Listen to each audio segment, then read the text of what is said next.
des oiseaux. Comment ne s'occupe-t-il pas de nous? Mais le secret ce soir, c'est pour vous dire que quelqu'un a étendu la main sur nous. Quelqu'un a étendu la main dans nos choses. Quelqu'un a étendu la main dans notre dimension. Tu comprends ça, frère? Amen. Regardons ce qu'il dit dans le verset 6 maintenant. Le verset 6, gardez ceci et ne quittez jamais cela dans votre esprit. Verset 6 du chapitre 10 des Proverbes. Verset 6. Oui. Il y a des bénédictions sur la tête du juste, mais la violence couvre la bouche des méchants. Tu entends ça? Donc, sur la tête du juste, Dieu a recouvert sa tête. Donc, mon frère, ma soeur, tu es né béni. Tu marches avec la bénédiction sur ta tête. Et quand on parle au-dessus de ta tête, là, quand on regarde, ce n'est pas ta tête qu'on a de voir, c'est au-dessus de ta tête. Dans les lieux célestes, béni soit Dieu, le Père de notre Seigneur, qui nous a bénis de toutes sortes de bénédictions spirituelles dans les lieux célestes. Mon frère, tes bénédictions se trouvent dans les lieux célestes. Et c'est en Christ. Toutes sortes. Et voilà ce qu'il y a en Proverbe, ça dit. Pas vrai, frère? Amen. On continue à s'amuser. Verset 7 maintenant. Les versets 11 vont nous intéresser. Bon, verset 7 d'abord. Verset 7. Oui. La mémoire du juste est en bénédiction, mais le nom des méchants tombe en pourriture. En pourriture. Donc, ça veut dire quand un juste fait n'importe quoi, on va se souvenir de lui comme en bénédiction. Maintenant, verset 11, et n'oubliez pas le verset 11. Donc, le verset 6, verset 11, et un autre verset que je vais vous donner encore, n'oubliez pas.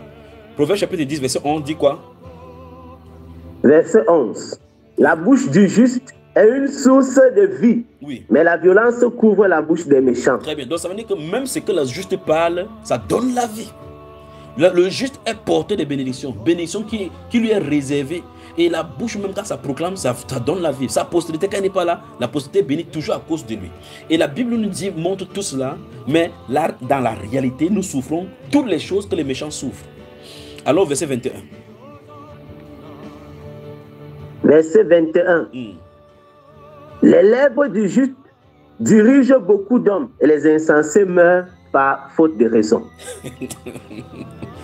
Verset 25. Regardez le verset 25. D'ailleurs, le verset 6, le verset 11, le verset 25. Entourez le verset 25. Verset 25 du Proverbe 10 toujours. Verset 25. Comme passe le tourbillon, ainsi disparaît le méchant. Oui. Mais le juste a des fondements éternels. Le juste est fait pour l'éternité. Dit les Saintes Écritures. On voit sur la terre les bénédictions. Dans sa maison les bénédictions. Il n'y a pas de malédiction. Ses enfants les bénédictions. Au-dessus de sa tête bénédiction. Et son fondement est éternel. Donc en fait, le juste n'a pas de problème. N'est-ce pas mon frère? Amen. Verset 30, enfin dans ce chapitre 10. Wow. Amen. Verset 30. Le juste ne chancellera jamais, mais les méchants n'habiteront pas le pays. Mais c'est quand même terrible. C'est fort, ça, pas vrai, frère? Wow. Amen, amen. Ça, gardez votre l'esprit. Si vous prenez le temps de lire Proverbe chapitre 1, lorsqu'on introduit Proverbe, à quoi servent les proverbes, vous allez vous rendre compte que ce sont des sentences, des énigmes, des sentences. Les sentences sont des oracles. Si vous regardez le mot qui est traduit par hébreu par sentence, à un moment donné, on va parler des oracles. Je crois que quelqu'un avait posé une question de ce jour. Qu'est-ce qu'on appelle oracle? Il faut que je réponde à cette question de ce jour. Quand on parle de sentences, ce sont des oracles. Donc ce sont des codes cachés de la sagesse. Et il a dit pour donner à l'intelligence, pour qu'il soit plus intelligent. À la sagesse, que celui qui médite prend garde. Alors, voici la révélation de votre personnalité, de votre place devant le Seigneur. On continue dans Proverbe. Baladons-nous dans Proverbe, chapitre 11, versets 8 et 10. Proverbe 11, verset 8 et verset 10. Le juste est délivré de la détresse. Oui. Et le méchant prend sa place. Prend sa place naturellement. Vous avez vu, ça veut dire quand il y a une situation d'ambiguïté sur la terre, le méchant doit partir à la place du juste. Mais les choses effrayantes qui sont sur la terre font de temps en temps que les justes ne savent même pas qui est leur Père. Ils ne savent pas que leur Père a déjà fait des décrets sur eux. Le verset 6 seulement, même du chapitre, le verset 6 du chapitre 10, là, dit qu'il y a sur la tête du juste des bénédictions. C'est seulement pour dire, hey mon fils, oh, tes bénédictions sont là. Mais mon frère, toi, frère Gaël, tu as dit que tu étais au chômage aujourd'hui là. Si on te dit que tu as un compte en banque qu'on t'a laissé depuis, tu vas faire comment de ça? Wow. C'est pas pour réclamer ton Dieu. C'est ça, mon frère. Pour réclamer ton Dieu. Donc, quand on te dit que tu as les justes, Je suis en train d'informer mes frères et sœurs, et c'est que j'en ai pensé depuis l'Ancien Testament. Mais nous lisons chapitre 1 Éphésiens chapitre 1 et 1 chapitre 1. On dit béni soit le Dieu, le Père de notre Seigneur Jésus, qui nous a bénis. On dit qu'il nous a déjà bénis. Et c'est ce qu'on avait déjà dit ça dans le livre de Proverbes. Je vais donc, quand vous lisez la Bible désormais dans l'Ancien Testament, quand on parle de juste, sachez qu'on parle de vous. Dans le livre d'Ésaïe chapitre 55, si vous lisez à partir du verset 10 là-bas, il dit là-bas qu'il va multiplier ses faveurs à David et à sa postérité. Et quand vous lisez le parallèle dans le livre des Actes des Apôtres, je suis obligé d'aller vite comme ça, hein. Il faut que je libère ça sur moi. Vous lisez le parallèle dans le chapitre 13 des Actes des Apôtres, à partir du verset 45 en montant là-bas. Vous avez remarqué très bien qu'il a parlé de la postérité de Christ, qui est ceux qui croient au Seigneur Jésus-Christ. Alors pourtant, il a parlé de sa faveur à la postérité de David. Et c'est parce que le temps des faveurs. Dieu n'a jamais mis la malédiction dans l'église. Il n'a jamais mis la malédiction sur son peuple. Lorsque quelqu'un te dit que tu es maudit, en tout cas, il a déjà décrété dans l'Ancien Testament, béni soit ceux qui te béniront et maudit soit ceux qui te maudiront. Mais quel est donc le problème pour que les peuples de Dieu n'expérimentent pas les pleines bénédictions que Dieu leur met à leur disposition? Il y a donc l'ignorance. Et l'ignorance est en train d'être éclairée maintenant. 2, il y a des choses que Satan peut faire pour que tu n'aies pas accès à la prière. Donc, baladons-nous dans le livre des Proverbes, on va finir rapidement et puis on va aller là-bas voir ces choses, ces révélations dans les Écritures. Tu as lu chapitre 11, verset 8. Allons-y, lisons le verset 10. Verset 10. Quand les justes sont heureux, la ville est dans la joie. Et quand les méchants périssent, on pousse des cris d'allégresse. Et c'est ce qui va se passer au Cameroun. C'est ce qui va se passer au Cameroun et dans beaucoup d'autres pays. Donc, quand les justes se multiplient, le peuple est heureux. Quand les justes se réjouissent, le peuple est heureux. Le peuple est dans la joie. Magnifique. Magnifique. Donc le peuple est béni à cause de la présence des justes. Vous comprenez cela? Non seulement il dirige avec sa bouche, au-dessus de lui, sa bénédiction coule. Prenons un exemple simple pour que vous voyez de quoi il est en train de parler. Si vous allez dans les Saintes Écritures, remarquez le personnage de Jacob. Regardez le personnage d'Isaac, d'Abraham. Tout ce qui touchait était béni, pas vrai frère? Amen. La Bible déclare que Laban avait vu que Jacob, tout ce qui touchait était multiplié. C'est pour ça qu'il a fait multiplier là-bas, pour qu'il passe le temps là-bas pour multiplier ses biens. Le gars avait vu que le gars, si, comment on dit ça, c'est un chanceux, il était béni, il dit non, tu vas travailler ici. Après il dit non, travaille encore 10 ans. Non, travaille encore. Ouais, travaille. Sachant que quand il touche ces choses, c'est fructifiant. Même chose avec Joseph, son fils. Quand il était en prison, quand il allait travailler chez Potiphar, Potiphar avait constaté que tout ce qui touchait était béni. Il était un porteur de bénédiction. Donc il distribuait les bénédictions. Mais souvenez-vous, quand il était quelque part, les gens étaient bénis, lui-même il ne ressentait pas ça. Il pouvait pleurer comme mais pourquoi je touche comme ça les choses de ce type-ci? Quand je vends ces choses, ça marche. Je plante ces trucs, ça marche. Mais il était sous la houlette. C'était des porteurs et des distributeurs de bénédictions. Et c'est ce que vous êtes. Amen. Les chrétiens, tous ceux qui croient au Seigneur Jésus-Christ sont des porteurs de bénédictions. Les distributeurs de la vie éternelle. Juste une parole comme ça, Jésus t'aime et il te veut à lui. Où ton esprit est utilisé par le Saint-Esprit, ça donne la vie éternelle à quelqu'un. La personne ne mourra plus jamais. Pensez-y. Parce qu'on a dit là-bas que la bouche des justes dirige beaucoup d'hommes. Il a le fondement éternel. Alors, je veux que dans la bouche des serviteurs de Dieu, vous qui m'écoutez maintenant, qu'il n'y ait plus que, oh mon frère, je suis venu accompagner les gens sur la terre. Tu n'es pas venu accompagner les gens sur la terre, tu es venu délivrer les gens. Tu es une solution, tu es le sel, tu es la lumière. Ce soir, le ciel sera ouvert. Je vous le dis au nom de Jésus. Alors, chapitre 12. Chapitre 12 des Proverbes. Amen. Le verset 3, la partie B qui va nous intéresser. Ou bien tu peux lire tout le chapitre, le verset 3 d'abord. Chapitre 12, verset 3.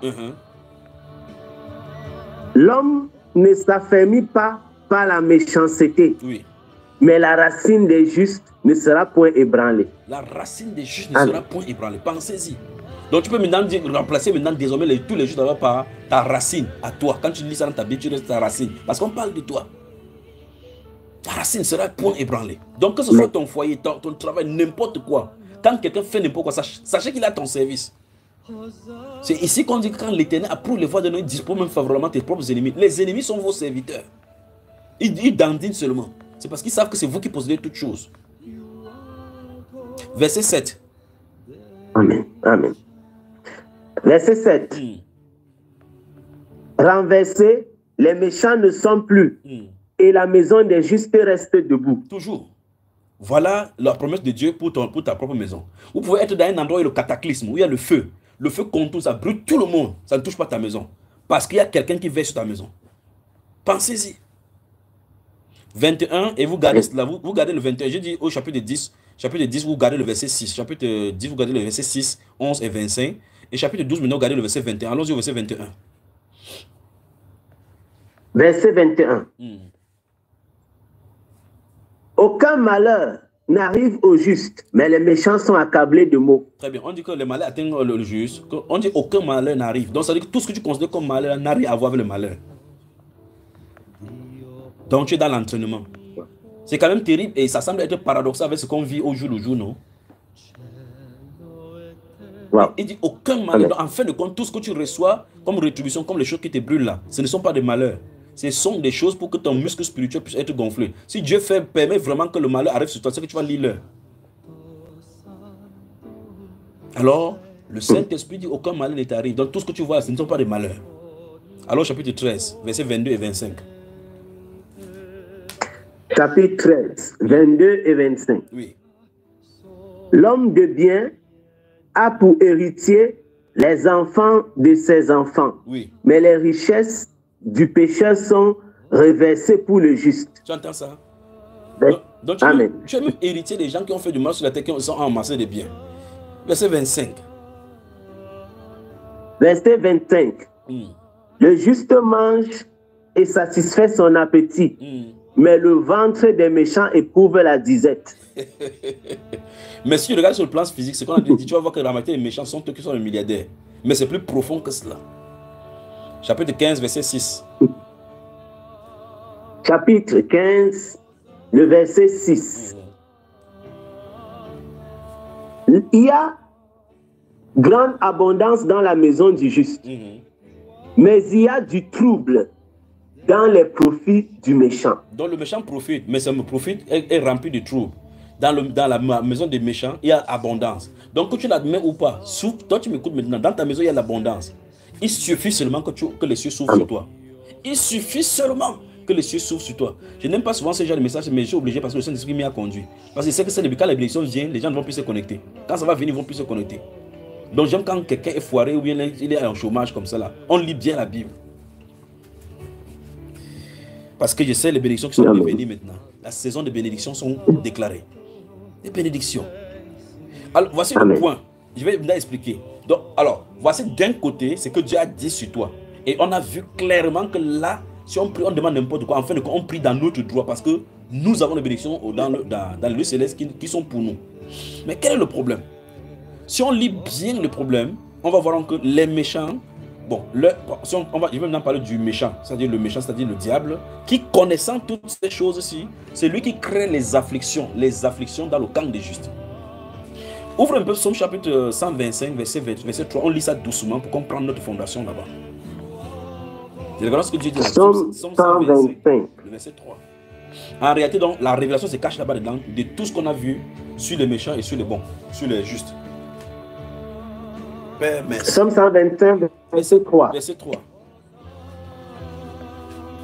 Car le sceptre de la méchanceté ne restera pas sur le lot des justes, afin que les justes ne tendent pas les mains vers l'iniquité. Très bien, wow. Amen. Très bien, très bien, très bien. Alors, ici, la Bible nous renseigne. On a d'abord vu le renseignement qu'il n'y a pas de méchants, il n'y a pas de malédiction dans le truc des méchants. Il n'y a pas quoi que dans le truc de l'eau, des justes. Il n'y a pas quoi que ce soit de programmé. Mais je viens de dire maintenant qu'en fin de compte, pourquoi on souffre de telles choses alors que des injustices, alors qu'en réalité, ce n'est pas programmé pour nous. On nous révèle ici qu'en fait, c'est le méchant qui tend le sceptre, le bâton. Donc, il tend quelque chose pour couvrir le lot du juste. Donc, le juste a de l'eau. On est d'accord, frère? Amen. Et c'est le méchant qui bloque, qui bloque le lot du juste, qui fait ombrage sur ce qui appartient au juste. Donc, le Seigneur vient de nous montrer qu'en fin de compte, si quelque chose bloque et que ça n'arrive pas, c'est le méchant. Et il dit clairement dans la partie P, il dit qu'il va enlever ce lot-là, ces choses-là sur le lot, pour que le juste ne tende pas la main vers l'iniquité. Ça fait de telle enseigne que tu vis finalement, les gens commencent à aller tendre la main vers l'iniquité. On est obligé de vivre des vies de contours, de péché, pour pouvoir survivre. Pourtant, il y a sur notre tête de la bénédiction. C'est terrible. Amen. Alors, au nom du Seigneur Jésus-Christ de Nazareth, bientôt cette bouche va s'ouvrir pour relâcher au-dessus de vous ces choses-là. Ces choses. Et ces choses ne viennent nulle part, c'est pour vous. Quand vous êtes né béni. Vous êtes venu en Christ, la porte et la clé vous ont été montrées. La seule chose maintenant, c'est quand tu pries, tu dois savoir, la relation se trouve là-bas, tu dois savoir qu'il t'écoute. Et le but maintenant, c'est que dès que tu sais ça, tu possèdes la chose.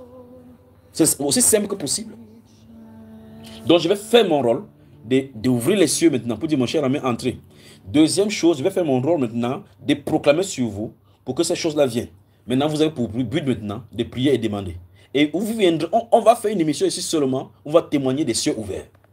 Que ce soit les choses, les entreprises que vous voulez créer, que ce soit n'importe quoi que vous voulez faire, n'importe quel dossier que vous avez déposé n'importe où, la saison-ci, vous allez voir Dieu dans votre dimension que vous allez dire, mais je suis en train de la sorcellerie, qu'est-ce qui me prend? Alors, écoutez-moi très attentivement. Amen. La Bible déclare que le sceptre des méchants, ou bien encore le sceptre de la méchanceté, ou bien le bâton de la méchanceté ne restera pas. Et Dieu ne permettra pas. Parce qu'en fait, le mot qui commence, vous lisez dans ce livre de Proverbes, ça va tellement vite que ça me dérange. Dans ce psaume chapitre 105, 125, je crois que le mot du verset 3 commence par car, n'est-ce pas? Amen. Car. Car, voilà. Donc, en fait, car, ça veut dire parce que le sceptre de la méchanceté ne demeurerait pas sur le lot du juste. Dieu vient d'annoncer quelque chose. Que le bâton qui bloque les lots des justes ne doit pas rester sur son lot. Donc, ça veut dire qu'il nous dit clairement qu'en fait, c'est le fait que son peuple allait vers l'iniquité, c'est à cause du fait qu'on bloquait le truc. Ça permet donc qu'il divague pour aller chercher quelque chose. Ça va s'arrêter aujourd'hui au nom du Seigneur Jésus. Vous qui m'écoutez, qui êtes sur influence de cette voix, écoutez-moi très attentivement. Le sceptre des méchants, donc quiconque a tendu la main, que ce soit dans ton foyer, que ce soit dans n'importe quoi, au nom du Seigneur Jésus-Christ de Nazareth, aujourd'hui, ce sceptre-là est brisé par ces paroles. Tout ce qui bloquait, qui faisait ombrage à tout ce que tu avais fait, tout projet, n'importe quoi, dans n'importe quelle dimension. Je ne peux pas me mettre à citer n'importe quoi ici, parce qu'en fin de compte, ça sera plein. Le lot du juste. Quel est ton lot? Appelons ce que la Bible a appelé le lot.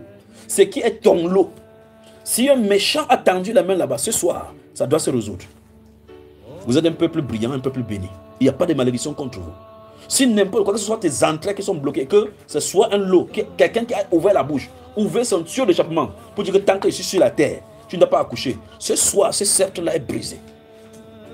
Le ciel s'ouvre sur toi parce que ta bénédiction se trouve en haut. N'importe quoi que tu trouves, c'est en haut. Il dit, car le sceptre de la méchanceté ne demeurera pas, ne restera pas. Dieu dit que ça ne doit pas rester. Dans le livre d'Éphésiens chapitre, Ésaïe chapitre 54, là-bas, il a dit clairement là-bas que, je crois qu'on a vu ça ici dans la dernière fois, que si l'on forme un complot contre toi, ça ne viendra pas de moi. Jésus avait dit ça, il a dit ça dans Ésaïe, non mon frère.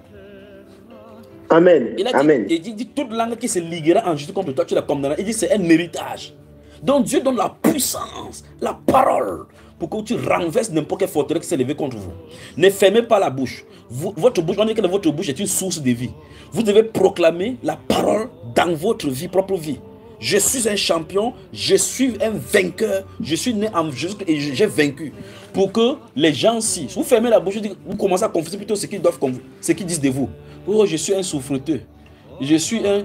Dieu n'a pas dit que tu es un souffreteux. Il n'a jamais dit ça. Non, je suis moi né pour souffrir. Non, arrêtez ça. Ta bouche doit proclamer la lumière. Ce qui sort, c'est les sources de vie.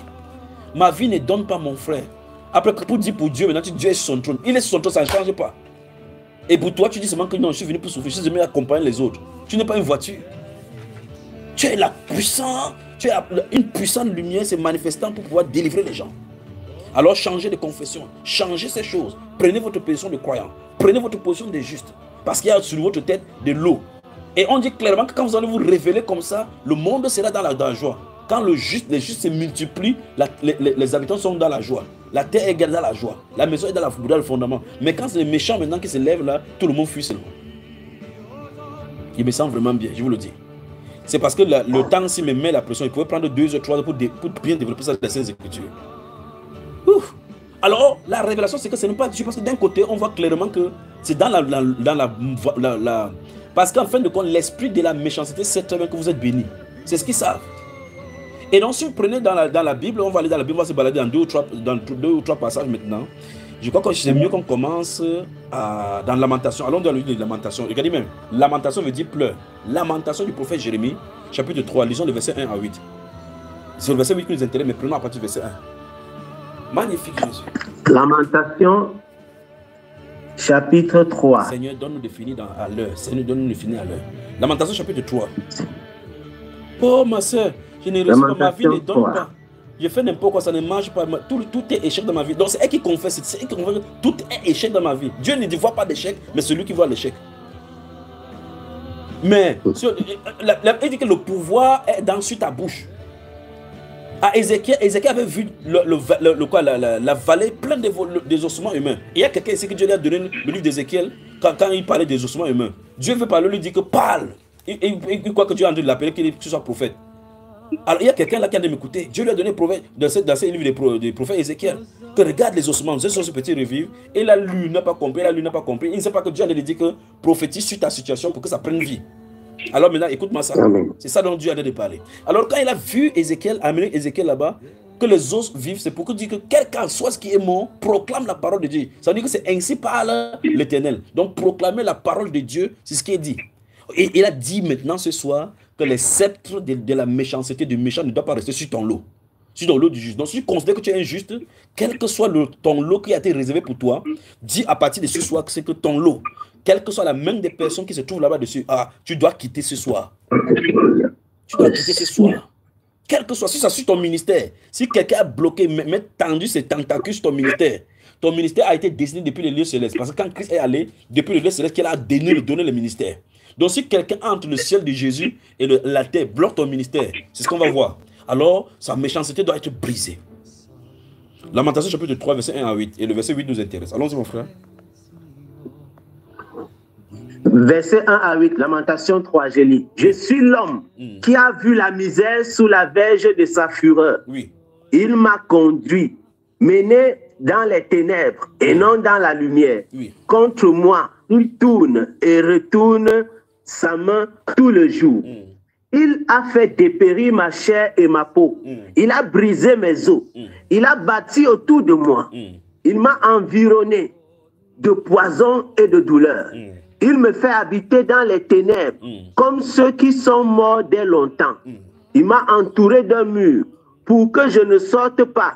Il m'a donné de pesantes chaînes. J'ai beau crier et implorer du secours. Mais qu'est-ce qu'il fait? Il ne laisse pas accès à ma prière. Il ne laisse pas accès à ma prière. Tu as vu ça, mon frère? Tu as vu? Qu'est-ce que celui-ci se trouve? Qu'est-ce qu'il fait dans les ténèbres alors que le juste est censé vivre dans la lumière? Maintenant, pour ceux qui sont des prophètes, j'existe un peu là-dessus. Jérémie ne pleure pas pour lui. Il fait le gémissement du peuple. C'est un intercesseur. Il comprend l'état spirituel du peuple. Souvenez-vous, les peuples, il n'a pas prophétisé pendant une vingtaine d'années au peuple de changer. Les gens ne savent pas qu'ils étaient enchaînés par des puissants des ténèbres. Le vrai problème, c'est que dans l'Ancien Testament, quand on voit dans l'Ancien Testament, il n'y a pas la révélation des démons. Donc on ne voit pas Satan agir. Le peuple qui est soumis à l'idolâtrie est contrôlé par des esprits des ténèbres. Et quand ils vont dans l'idolâtrie comme ça, ils s'enchaînent dans les ténèbres.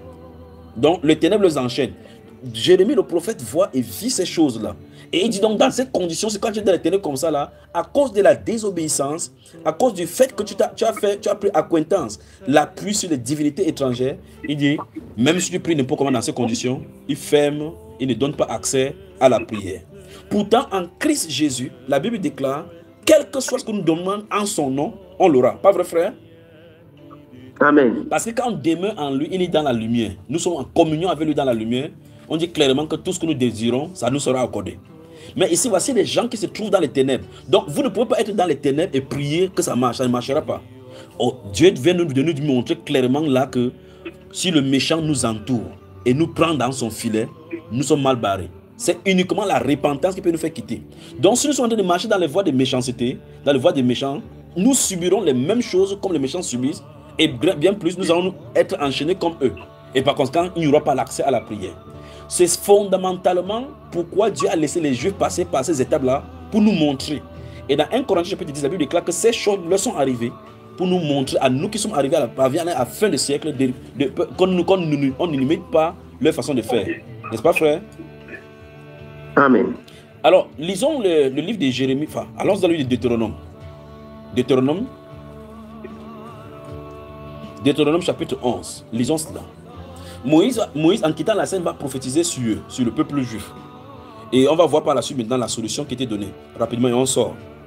Père, merci pour ce que tu fais pour nous. Amen. Deutéronome 11.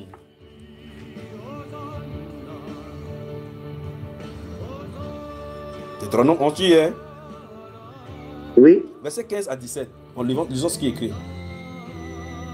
15 à 17. Deutéronome 11. Je lis. Je mettrai aussi dans tes champs de l'herbe pour ton bétail, et tu mangeras et te rassasieras. Gardez-vous de laisser séduire votre cœur, de vous détourner, de servir d'autres dieux et de vous prosterner devant eux. La colère de l'Éternel s'enflammerait alors contre vous. Il fermerait les cieux et il n'y aurait point de pluie.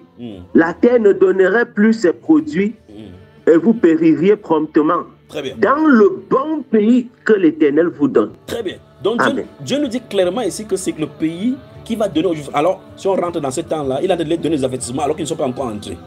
Donc, en clair, le pays que Dieu leur donne, c'est un bon pays. Il y a les bénédictions dedans. Mais il a dit qu'on a des mises en garde. Là, je dis une fois de plus, c'est que dans l'ancienne alliance, il n'y a pas de révélation des démons. Ce qui se passe, c'est que lorsqu'ils servent cette divinité étrangère, Dieu les préservait de servir cette divinité étrangère. Parce qu'en fin de compte, ce n'est pas Dieu lui-même qui ferme accès. Quand ces gens-là sont là, c'est le puissant de ténèbres qui bloque donc le lot des justes. Voilà comment ils obscurcissent. Donc dans l'Ancien Testament, quand vous entendez Dieu dire que je fermerai le ciel au-dessus de vous, ça veut dire que quand ils font ça, ils ont autorisation maintenant de bloquer tout ce qui doit vous arriver. Dieu ne peut pas avoir accès à vous parce que votre péché vous a éloigné de lui. Voilà donc la révélation. Voilà donc ce que Psaume chapitre 125, verset 3 dit, que le sceptre de la méchanceté, sceptre. Et vous savez que le sceptre, le bâton, quand vous lisez le livre de Esther, quand Esther avait jeûné 3 jours avec tout le monde, la Bible dit quand il allait vers le roi lui a tendu le sceptre. Et il tend le sceptre. Le sceptre, c'est le symbole du commandement, donc de l'autorité. Donc autrement dit, l'autorité des méchants ne doit pas bloquer les lots et les bénédictions des justes. Ça ne doit plus demeurer. Vous avez suivi ça? Donc, les méchants ne doivent plus avoir l'autorité. Comment les méchants font pour avoir autorité? Ils nous séduisent et nous poussent un peu dans leur filet. On commence à faire comme eux et subitement, ils prennent de l'ascension sur nous. C'est pour cela que quelqu'un peut aller commettre un truc, il porte un démon. Les mondains sont là-bas, ils jouent avec les démons, ça ne les dérange pas. C'est toi ça va te déranger parce que tu connais ce qui est ça. Amen. Amen. Alors, chapitre 28, verset 15 à 23, rapidement. Deutéronome 28, 15 à 23. C'est toujours des avertissements, oui.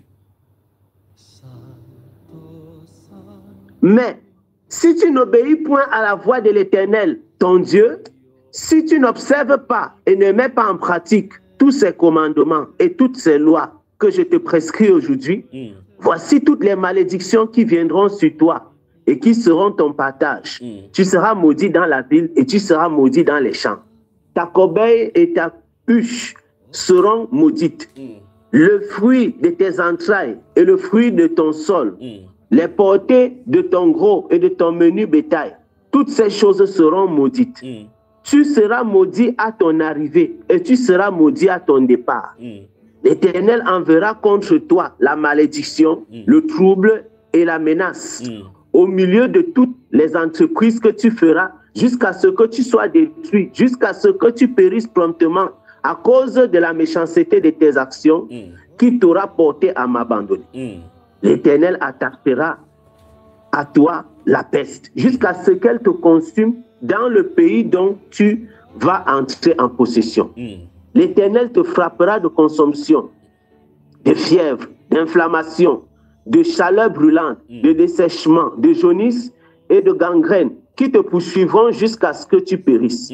Le ciel sur ta tête sera d'airain et la terre sous toi sera de fer. C'est terrible.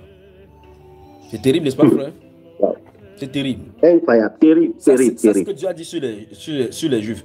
Dieu merci que le Seigneur, pour nous dans le Nouveau Testament, il nous a placés en Christ dans les bénédictions. Donc on est né dans les bénédictions. On est allé à croire avec le Seigneur. Il a réglé ces problèmes-là depuis les dominations. Donc Christ, la Bible dit que Christ a dépouillé les dominations. Il les a publiquement livrées en spectacle. On nous dit clairement dans les Saintes Écritures qu'on ne se met plus sur un joug étranger. Vous voyez cela? Donc, Amen. Notre relation avec le Seigneur doit être au plus maintenant consacrée totalement. Alors, vous voulez vivre une vie de bénédiction, consacrez-vous au Seigneur, n'imitez point le monde. Vous voulez vivre une vie de bénédiction, restez attaché au Seigneur. Maintenant que vous avez reçu le Christ, marchez en lui. En lui, vous êtes protégés. En lui. La Bible déclare que tout se trouve en lui. Votre vie est cachée avec Christ en Dieu. Nous sommes son ouvrage et a été créé en Jésus-Christ pour les bonnes œuvres que Dieu a préparées d'avance afin que nous les accomplissions. Éphésiens chapitre 2. Le verset 10. Alors, nous avons une expérience plus glorieuse que ceux des Juifs. Vous n'êtes pas n'importe quel peuple. Vous êtes un peuple choisi, un sacerdoce royal, des fils et des filles du roi. Les fils, regardez sur le palais dans le cadre humain. Les enfants du roi ne se comportent pas. Bon, c'est vrai aussi qu'ils se comportent maintenant, c'est plus grave encore, c'est encore très grave. Donc, dans le temps à passer, on ne peut pas prendre ceux comme modèle. C'est perverti maintenant, c'est très grave. Dans le temps passé, les fils du roi sont des notables. Bon, dans les normes normales, les fils et les filles du roi, on ne les fait voir pas n'importe où, pas vendre n'importe où comme ça. Ce sont des gens qui portent parce qu'il y a ce qu'on appelle dans la Bible la dignité royale. Parce que la dignité, c'est un esprit. Comme trône, c'est un esprit. Quand tu portes tu es à la place d'un roi, il y a un esprit qui te représente dans les lieux célestes. Que ce soit chez Satan, que ce soit chez Dieu. Alors, lorsqu'on est des fils du prince de paix, le fils du roi Melchisedec, on ne doit pas se comporter n'importe comment. On ne doit pas vendre notre droit de naissance n'importe comment. D'accord? On ne doit plus aller. Il y a une chanson, une cantique qui dit non, jamais je n'irai dans le monde car il n'y a que de la misère. Le péché est tellement immonde. Pourquoi vous la mort pour salaire? Craindre Dieu, c'est là qu'est ma devise. Elle donne joie et paix. Tout d'abord dans ma vie ici-bas, puis quand j'aurai atteint l'autre rive, Ésaü avait le droit d'aînesse, mais pour des lentilles, il vendit le droit d'aînesse. Donc, il avait seulement faim, il a vendu le droit d'aînesse. Alors, la Bible déclare que vous êtes un sacerdoce royal, des peuples acquis, pour que nous annonçons le vertu de Dieu. Les croyants ne doivent pas quémander. Les croyants ne doivent pas courir derrière les gens pour avoir n'importe quoi. Vous devez rester sur place, commander et les choses existent. C'est la parole créatrice que nous avons dans notre bouche. Si la parole de Dieu peut diriger, donner la vie, elle doit donner la vie à n'importe quoi. Dans Hébreux chapitre 13, le verset 5 à 6, il dit que le Seigneur est mon aide. De qui aurais-je crainte? Le Seigneur est mon aide. Donc, je dois être conscient que le Seigneur est mon aide. De qui aurais-je crainte? Que peut me faire un homme? Je ne craindrai aucun mal. Qui peut me faire un homme? Il a dit ceci. Il a dit, je suis avec toi. Je marche avec toi. Alors, partout, tu vas fouler le pied. Comme il a dit en Josué chapitre 1, il dit donc, c'est donc avec assurance que nous pouvons dire. C'est donc avec assurance que nous pouvons dire ceci. Alors, la parole de Dieu crée. Ce n'est pas notre parole qui crée. Qu'est-ce que Dieu a dit dans telle ou telle situation?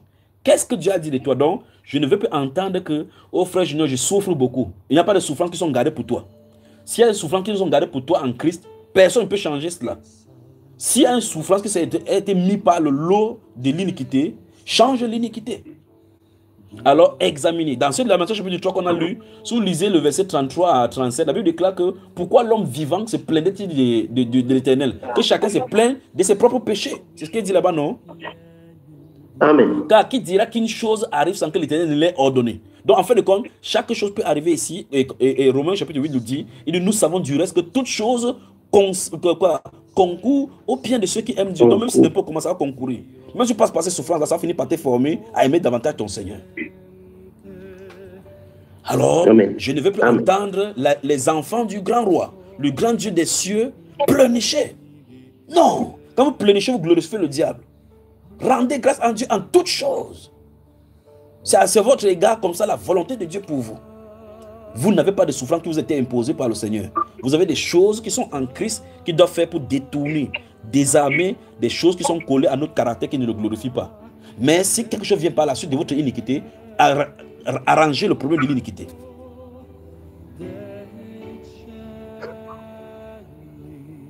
Alors, mes frères, mes sœurs, que la grâce et la paix vous soient multipliées. Ne craignez point. Maintenant, quand ces Juifs vont aller, plus tard ils vont entrer dans le pays. Ça va marcher et le Seigneur sera toujours dans les temps. David va faire, je suis en allé vraiment rapidement là, David va faire tout et tout pour construire le temple, Dieu va refuser. Finalement, il va dire que c'est Salomon qui va construire.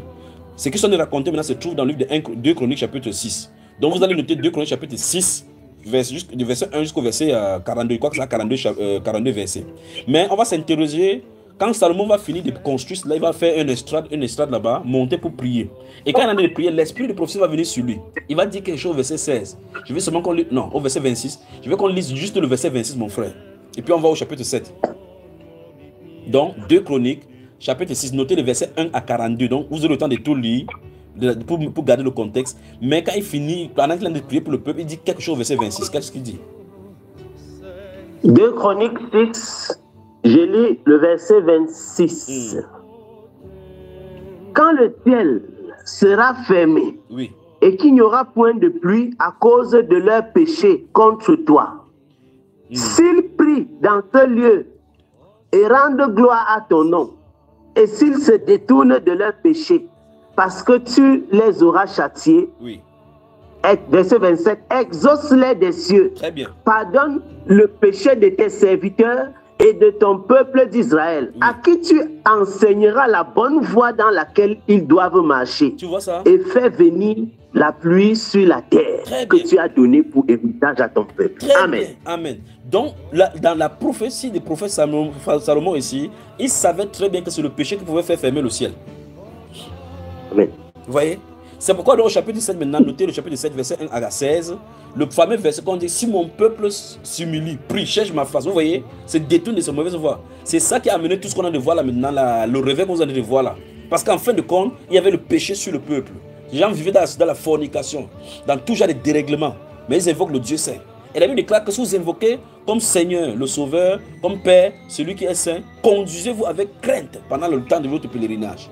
Vivez dans la sainteté. Soyez saints dans toutes vos conduites. Pourtant, nos conduites n'étaient pas saintes. Et on allait en captivité à Babylone. Donc, on vivait dans cette Babylone spirituelle que Satan a organisée dans le cadre moderne. Tout comme eux.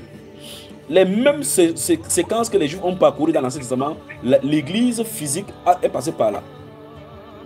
Dans tous les âges. À cause de l'iniquité, à cause de la compromission, de la relation incestueuse avec les dieux religieux. Et ça va les arriver. 2 Chroniques chapitre 7. Lis vraiment rapidement du verset 1 au verset 16. Rapidement. 2 Chroniques chapitre 7. Verset 2 Chroniques 7. Oui, verset 1 à verset 1 à 16. À 16. Rapidement vraiment. Lorsque Salomon eut achevé de prier, le feu descendit du ciel et consuma l'holocauste et les sacrifices, et la gloire de l'Éternel remplit la maison. Les sacrificateurs ne pouvaient entrer dans la maison de l'Éternel, car la gloire de l'Éternel remplissait la maison de l'Éternel.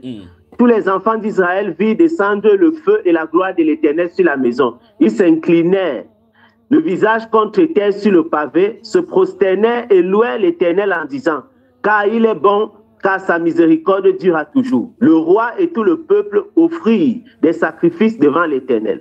Le roi Salomon immola 22 000 bœufs et 120 000 brebis. Ainsi le roi et tout le peuple firent la dédicace de la maison de Dieu. Les sacrificateurs se tenaient à leur poste, et les Lévites aussi, avec les instruments faits à l'honneur de l'Éternel par le roi David, pour le chant des louanges de l'Éternel.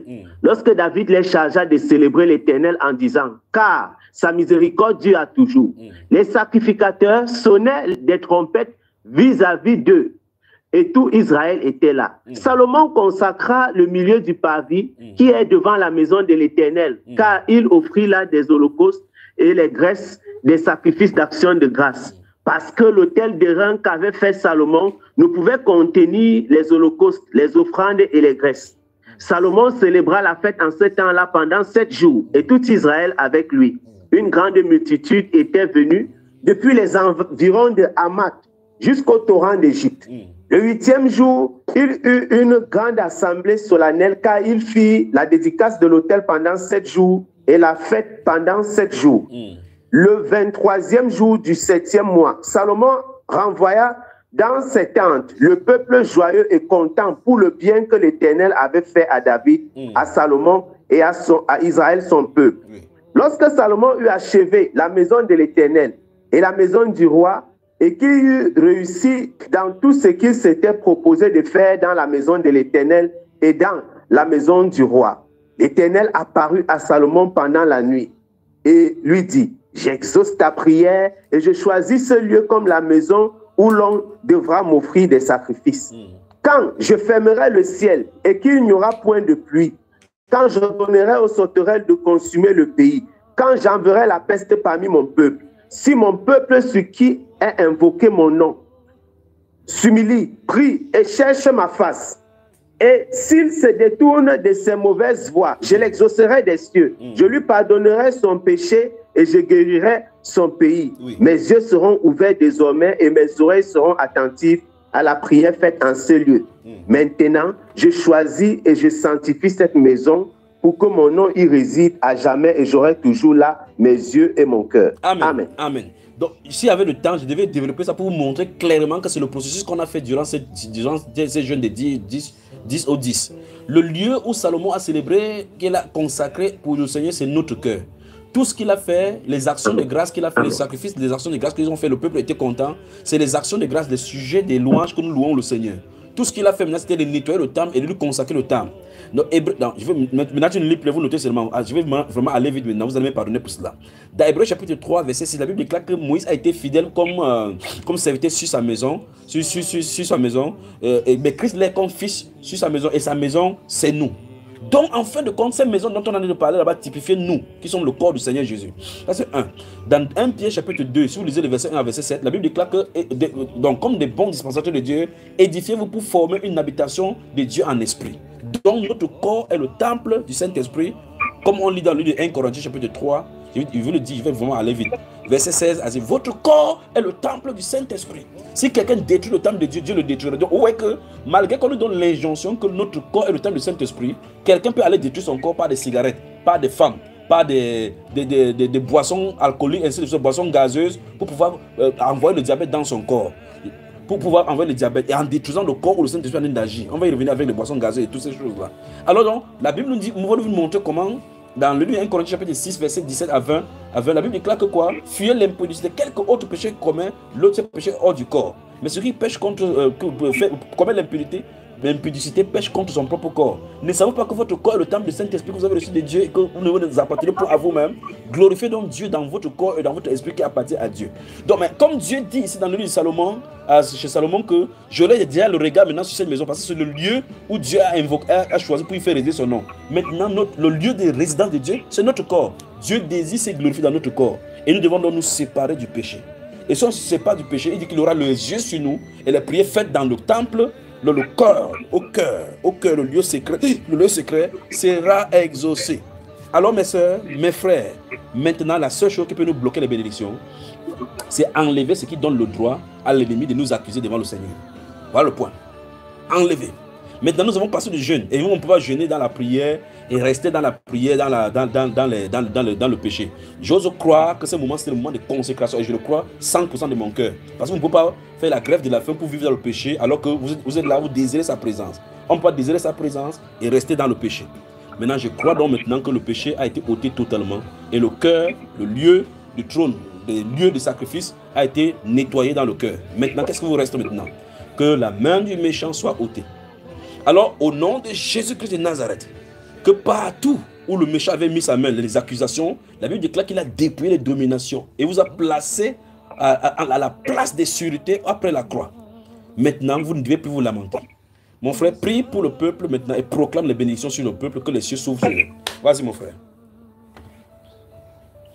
Et, avant que je ne prie, tout juste après ça, on va couper le live, le temps pour garder la chose pour que les gens puissent plus prendre. Et on va reprendre dans la deuxième partie. Donc, quand on va couper le live, ne partez pas, vous vous reconnectez. Vous vous reconnecterez pour la deuxième partie. Et dans la deuxième partie, maintenant, on va commencer encore avec les témoignages. Et tous ceux qui ont les problèmes, les conducteurs en premier vont passer encore et donner pour certains de leurs témoignages. Et puis, on va prendre maintenant, ça sera la libre antenne dans ce moment-là, en attendant que le Seigneur donne une autre direction. Alors, mon frère, tu as la parole. Amen, amen. Amen. Au nom du Seigneur Jésus-Christ de Nazareth, je prie que la bénédiction du Seigneur se déverse maintenant sur quiconque entend cette voix. Que sa grâce et sa faveur se déversent maintenant. Que sa grâce et sa faveur se déversent maintenant. Que sa grâce et sa faveur se déversent maintenant.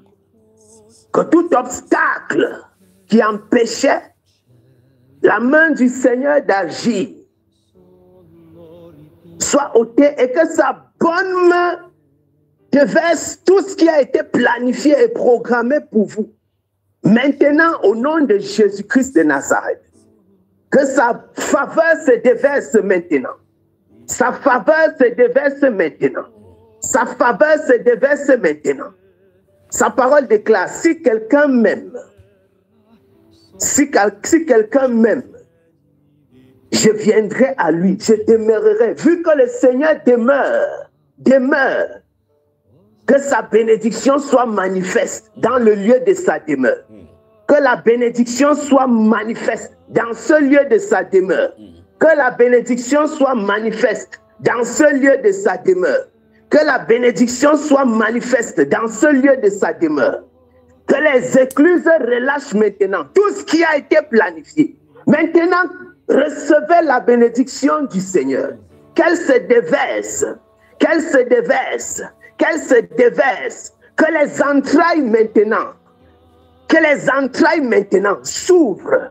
Que la terre asséchée reverdisse. Que les sentiers asséchés reverdissent. Que les entrailles stériles fleurissent et que la stérile porte plusieurs enfants.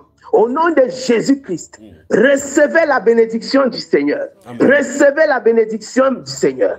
Montagne, je t'ordonne d'être ôtée. Que tout blocage maintenant soit ôté. J'ordonne à cette montagne d'être dégagée maintenant. D'être dégagée maintenant. Que les chemins soient aplanis au-devant de toi. Aplanis au-devant de toi. Au nom de Jésus-Christ de Nazareth. Au nom de Jésus-Christ de Nazareth. Que la bénédiction se déverse maintenant. Que la bénédiction se déverse maintenant. Que l'Éternel te bénisse. Amen. Le roi de gloire te bénisse et te garde. Qu'il te garde et fasse briller son visage sur toi. Qu'il t'accorde la grâce. Que l'Éternel tourne vers toi le regard et t'accorde la paix. Amen.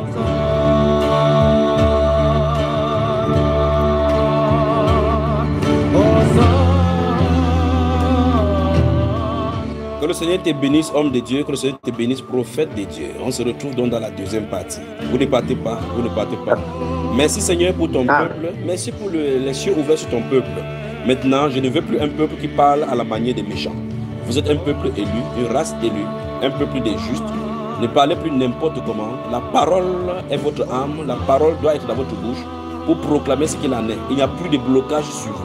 Vous êtes un peuple béni. Vous êtes placé maintenant sous l'épée de sa grâce. Maintenant, tout ce qui vous suit, maintenant suit les bénédictions. Partout où vous foulez les bénédictions. Partout où vous allez passer, vous bénissez. Vous n'êtes pas des sources de problèmes, mais des solutionnaires. Partout où vous êtes. Restauration dans tout votre foyer, dans votre vie. Que le Seigneur vous bénisse.